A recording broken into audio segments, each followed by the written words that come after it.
Around a week into the league, I like making this video talking about what ended up being the week 1 meta builds, the ones that ended up being most popular and most of the time most powerful. It's generally around this point that people are either looking to swap to their second character or just kind of are interested in what's going on with the meta. So in this video, we're going to go over all the builds. I'll have links to guides down below in the description from a bunch of content creators and such. So if one of these builds end up seeming like something that you would want to play or you want to swap to, you can find links to them down there. And also, if you enjoy my content or this video helps you out, make sure to give this video a like and consider subscribing to the YouTube channel, hit that notification bell to stay up to date with all the latest videos. Without further ado, let's talk about the week 1 meta builds. So we're going to start off with Hexblast Mines.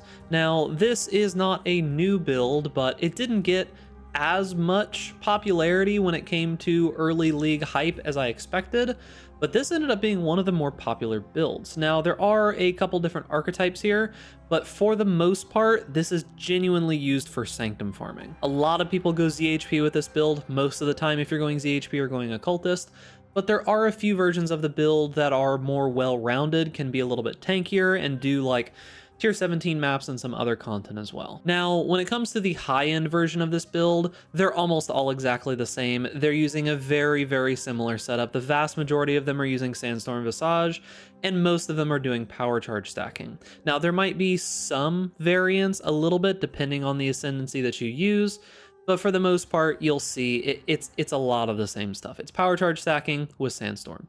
That's what most people are doing because most people play this build as a Sanctum farmer, and you only really care about doing big damage and going fast. So that's what they do. Now, there also is a Trickster version of this. This is also able to do Sanctum farming perfectly fine. This is something that Ventrua made a guide for. And speaking of guides, let's talk about the ones that are available. So starting off with the Saboteur, this is going to be like the well-rounded version of it. Does pretty good damage, has pretty okay defenses, and it's got a max roll guide from Palsteron here. If you want a pretty hand-holdy setup that'll give you pretty much all the information you need, this one should be pretty good. Past that, we've got Ventrua's version, which is going to be a Trickster. This is going to be quite a bit tankier, but it still does pretty decent damage. Ventrua does tend to make pretty well-rounded POBs. This uses a lot less uniques, but a lot of this gear can be relatively hard to craft if you're not super great at it. So if you're interested in a very high-end version of the build, it should be relatively tanky. The version by Ventrua should be pretty good. And lastly, if you're interested in like a pure ZHP,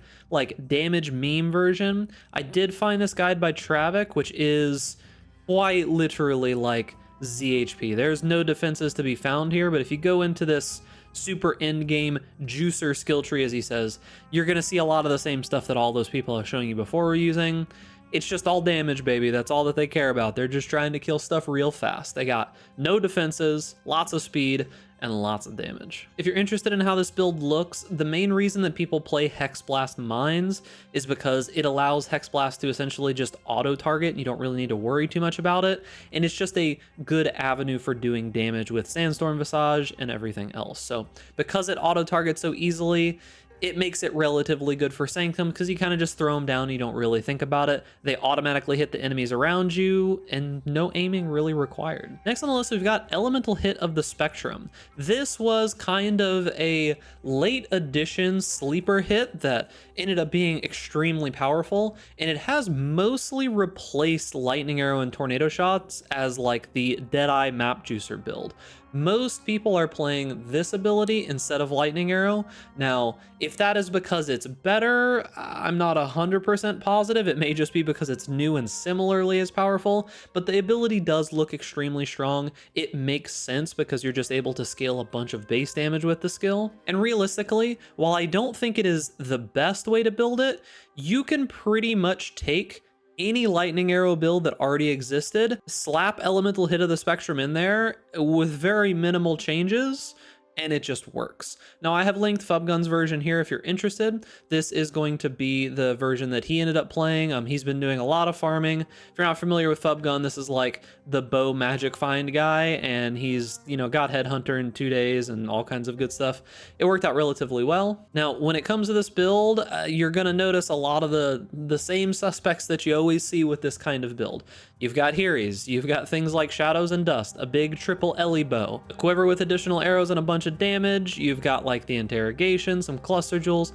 It's all the normal stuff. There's nothing really like too new here. So for the most part, if you're playing a big fast bow build, you're probably playing Elemental Hit of the Spectrum at this point. And I know some people are interested in about hearing what I've been doing with it as a wander. But realistically, the only bonus to playing it as a wander is that the ability looks way cooler when you attack with a wand compared to when you attack with a bow. Other than that, I do think that people are probably not optimizing the skill as well as they possibly could because it is built a little bit differently than Lightning Arrow. But at the end of the day, I do still think that bows are most likely going to be better than wanders, regardless of how much money that you realistically spend on them. Now, could you make a wand version of the build still be able to be extremely powerful and do a bunch of, high-end farming content? Sure, that's what I've been doing, but it's probably just better as a bow build. So if you want something a little bit new, but you still want to play a big, fast bow build, Elemental Hit of the Spectrum is what you're looking for. Next on the list, to literally 0 people's surprise, is Detonate Dead of Chain Reaction. This didn't get nerfed. We knew that it was going to be strong. It's basically as powerful as ever. This might be the most powerful that you'll ever see this ability, because I have a suspicion that it will get nerfed next league. There's really not much to say here. You guys know what Detonate Dead is at this point. It does damage based off of the life of the corpse. It hits really hard. It does pretty good clear because it just chains a whole bunch of corpses. The only new different version of it this league is the new cast on crit version from Rue. This turns it from a clunky 2-button build all the way into a relatively well-rounded 1-button build that you don't need to do very much with. But be warned that a lot of the super high-end gear for the cast on crit build has gotten really expensive because Rue made a pretty banger build. But if you're interested in playing the normal version, you can find I'm Exile's self-cast version. And if you're interested in the COC version, I'll have links to both of Rue's versions here. That is a little bit more of a softcore juicer build, I would say. Now, last on the list is going to be Archmage Ice Nova of Frostbolts.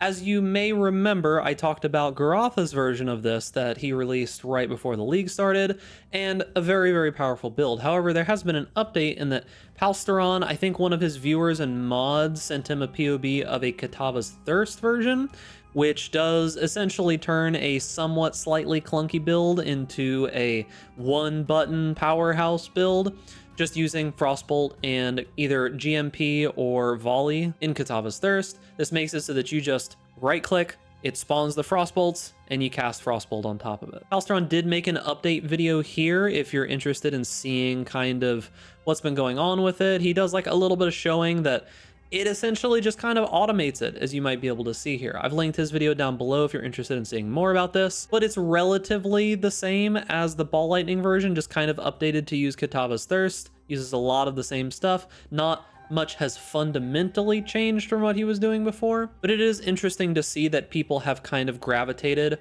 off of lightning abilities for Archmage, which I thought it was weird that people were so focused on lightning abilities in the first place. I think there's a lot of good non-lightning abilities that should be viable for this. But as for what other versions of this kind of Archmage build are viable, we'll just have to see for the future. For now, I've got links to both the versions in here. The Katava's Thirst setup might be slightly less tanky than Garotha's setup for sure, so you can play either one that you want, but Garotha's setup is a 2-button setup, so do keep that in mind. And that's going to be it for the video. There were a couple surprises in here for me. I wasn't expecting Hexblast Mines to be as popular as it was, and Sanctum farming in general, and then people moving towards Archmage Ice Nova of Frostbolts was also pretty interesting, especially the version that Palsteron came up with. The rest of it, I'm not super surprised. I do like to see that we have gotten a new bow ability that isn't just Lightning Arrow or Tornado Shot for the 10th league in a row now. So it is nice that we have something different, even if it's just another flavor of shoot bow fast and do big AoE. So remember, boys, if you enjoyed this content, make sure to give this video a like, subscribe to the YouTube channel, hit that notification bell to stay up to date with all the latest videos, and stay safe out there in Raid Class. And I'll see you guys in the next video.